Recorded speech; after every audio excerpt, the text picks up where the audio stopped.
Voilà, je suis Guillaume, je suis avec mon ami Jérôme, on est tous les deux graffeurs. On a été invités par la communauté de communes de Sudérault à faire une fresque sur la voie verte entre Crescent et 40. On est venu mettre une petite touche de couleur dans cette belle région. Suite à un projet qu'on avait fait l'an dernier au caveau Saint-Chinian, qui s'était très bien passé. Nous, on veut juste rendre les gens heureux avec de la couleur et des formes rondes, jolies, acidulées. C'est vrai que moi, j'ai plus l'habitude de peindre dans des entrepôts, un peu, dans des lieux cachés, à l'ombre. Mais ce qui est marrant, c'est que donc on se connaît depuis bien 20 ans avec Jérôme, donc on a fait nos premiers vandales ensemble, et on se retrouve 20 ans après ici à faire quelque chose de construit, une fresque, voilà. À l'époque, c'était du vandal, pur vandal, on prenait des risques, on courait la nuit, on sautait les barrières, et là on est là, 20 ans après, et on part ensemble. Ouais.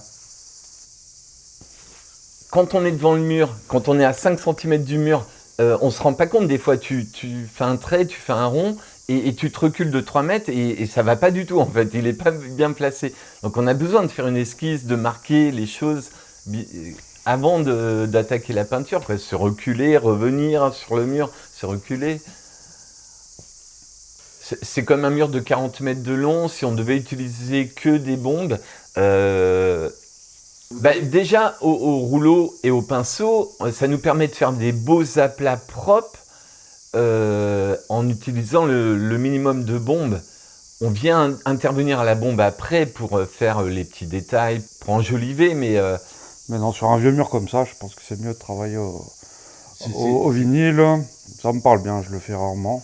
Je le fais pour faire l'intérieur de mes graphes en général, peinturer au vinyle, mais là, faire toute une fresque comme ça, c'est l'une des premières fois, donc on change les habitudes, on teste, mais moi ça me plaît bien.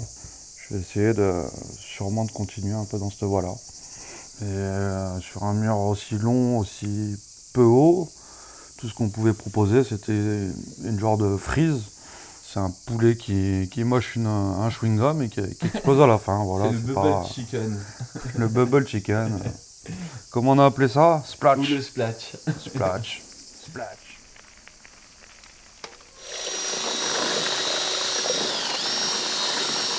Enfin, moi, ça me fait du bien de faire un travail comme ça, puisque justement, je fais tellement de travail d'atelier où je suis enfermé dans mon petit atelier sur des petits formats.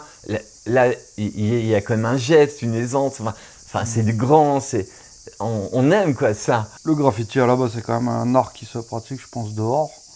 Et c'est vrai que plus on a des gros murs et plus on est heureux à faire la chose, quoi. Donc le travail d'atelier, c'est sûr, n'a rien à voir avec le travail qu'on fait dehors. Oui, c'est complètement différent. Ouais. Et moi, pour ma part, j'ai besoin des deux. Et ça nourrit l'un et l'autre.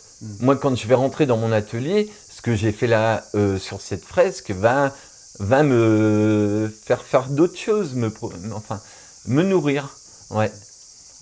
C'est génial parce que d'habitude, on fait ça justement dans un milieu urbain. Là, de le faire sur une voie verte, c'est génial. Moi qui adore le vélo, qui fait beaucoup de vélo, faire une voie verte où on découvre des œuvres d'art, c'est génial. Au coin d'une vigne, découvrir une œuvre d'art, c'est juste super comme idée, je trouve. Non, c'est vraiment cool.